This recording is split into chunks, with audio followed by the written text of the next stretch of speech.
So what's your earliest memory in the kitchen? My earliest memory in the kitchen was actually a blunder. What happened? I tried to make sadza by myself. I think I was probably 6 or 7.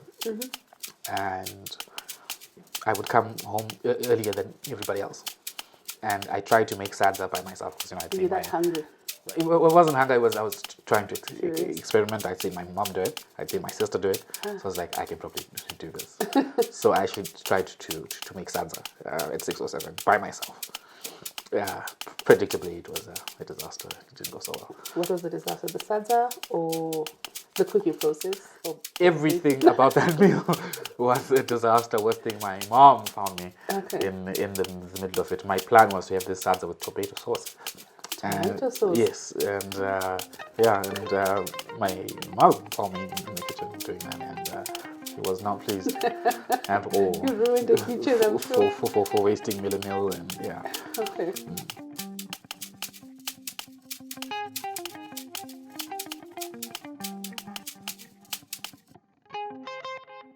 But what got you started? On this journey? I think my earliest journeys of wanting to cook or being interested in kitchen affairs really was in my mother's kitchen. She would let me experiment in her kitchen from a young age. She herself is an excellent cook, and she would let me experiment, and I learned from her, watching her meals and everything. I even my best thing today wouldn't stack up to what she can do. So that's where really it started from. Okay, so this is pretty good. I can actually taste the chunks and the garlic and everything, how it all comes together. This is really good. And I'm not seeing any oil. So the butter thing kind of works in terms of health. Now, I know that you actually wrote a book. This is the first time a black man has ever cooked for me.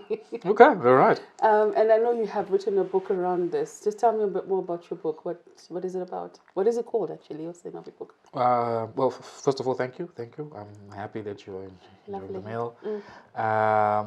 The book I wrote is called An African Man Walked into the Kitchen.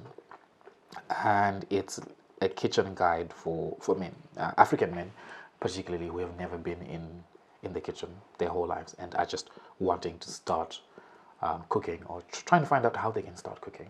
So you tell me there's African men who have never been in the kitchen and have never cooked. How is that possible? You would be surprised. You would be surprised. In our culture, I'm saying African culture here in a very generalized sense. But in African culture, if you're growing up and you're at home and you're a boy, your mother cooks for you, your sisters cook for you, maybe your brother's wife cooks for you.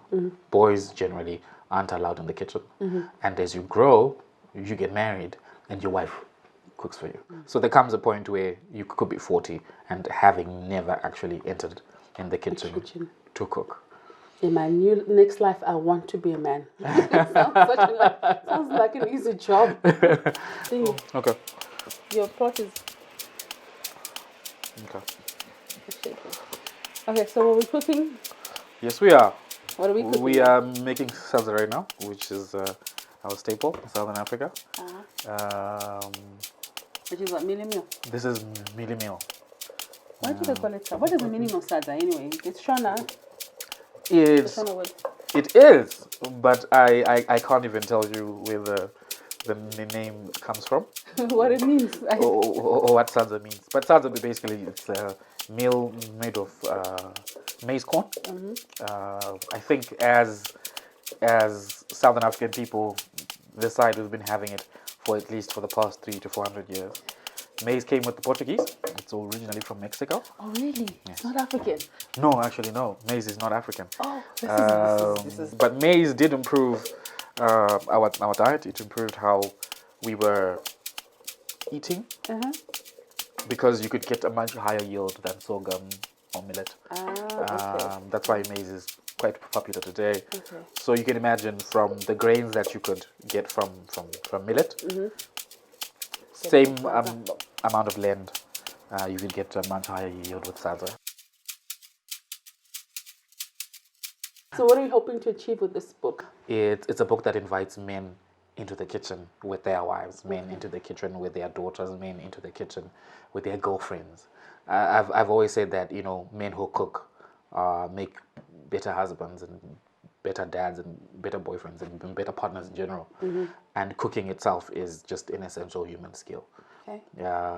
It's something that you need in life to survive. It's not a gender role. Okay. Yeah, I think that's what the book tries to say. Right. So do you speak for yourself in terms of being a better husband? You know. I would give myself absolutely top marks on Is being that how you a. wooed her? Is that how you got her? Well, yeah, I think, you know, before I met my wife, I was running a blog, same content. I was trying to teach my fellow bachelors, Okay. and surprisingly, the majority of the audience was actually women, and you know, actually that's how I met my wife. She asked for me. She asked for a meal. Okay. Yeah, and I actually cooked one, so she actually showed up. Just like that? Just like that, yeah. Okay. So how long is it supposed to quarter? So the minimum is to make sure that your sadza is not in water. Okay. So it must What's important? quarter. What's important in English? I have no idea. I think This this is the most difficult interview ever. There are no words in English. So what you want the maize grain to do, the one grain, you want it to explode. Okay. Okay, you want it to explode, the one grain. Okay. So once it's done that, you can proceed to make sadza. Okay. So there is science behind it. A little bit of it. So what, definitely by definition, what you call bonza is, you know, when these grains haven't all exploded yet. It feels different to your tongue. It feels different in the mouth, even when you hold it. It's quite different. Quite gel. Yeah. Sorry, I'm chewing. You know, actually, there's an art whilst you're chewing, culturally, where there's a certain way of eating sadza. Really? You know, like you take it and you mold it like this. Yeah, it just baffles me. I can't. Really? Do this. Weren't you taught this? We were taught this as kids. That you take your sadza, you marinate like this, yeah, and you put a hole in there, and you put your relish in there. Oh yes. And yes. you eat it like this, yeah. That is so difficult. Yes. It, That you is know, so it's difficult.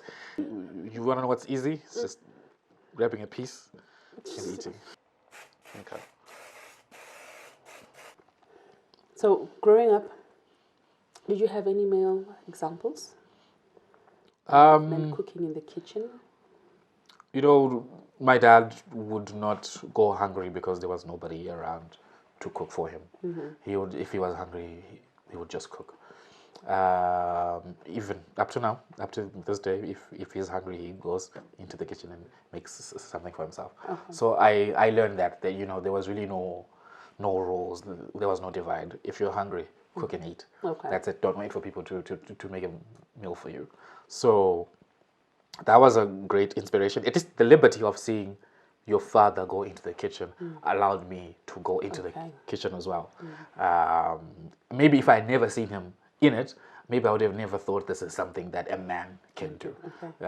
But generally you find that from a lot of people I talk to, if you've never seen your father, your uncle, your grandfather in the kitchen, or any male figure in your life in the kitchen, generally you will not feel like it's a kitchen is a manly place to be. Yeah. Okay. So remember, we put water in here, Yeah. and we're taking that water out, and it's coming out a different color.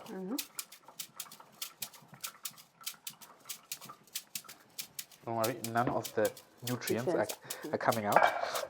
The nutrients are not preserved in the green color. That's just chlorophyll. The nutrients are still locked and trapped inside the cells of our beautiful muribo. Would you if your daughter were to marry a man that does not cook and is adamant that he will not cook, she must cook, what would be your reaction? To be honest, I wouldn't have a judgment on that. You must understand that men not cooking has also worked for our culture. In as much as men cooking is nice and novel and great, you must understand that also having gendered roles has also worked for our culture. Man not cooking also works for some households. Man not cooking also works for some cultures. It's not really one-sided, as in it's always better when men cook. Not necessarily. So I would just say whatever works for them, whatever works for their family, is great. No, this is burning. Okay. Okay, so A little bit more. Now we're getting close to that place where we... Banda. Exactly. Okay. I'm just gonna... Yeah. Okay. So personally, I start putting less and less and less. Okay, me too. Do you like it soft? Do you like it hard? Soft salsa is a fantastic I don't salsa. understand why. People like it hard. It's just... So, according to my mother, you should hold it as close here as possible. Really? Yeah. Burn your fingers? Yeah, that's the idea. You need the scars to prove Yep. that you cooked salsa. You can't be doing salsa like this. That's what she said. Yeah, you taste here, so because it's not as hot. Yeah. This salsa is perfect. Salsa is right. Raiva, as important. So we're dishing out our salsa into a plate like that. All right, and one for you, one for me. There you go. All right. How much of it do you take? That's enough. That's Really? good. Yeah. Okay. That's good to me. Okay. Maybe a little bit more for me. Okay. Yeah. From where we started. This looks pretty good. Colorful. I hope so. The color. All right. You can add some shallots too. You can add some pepper as well if you want.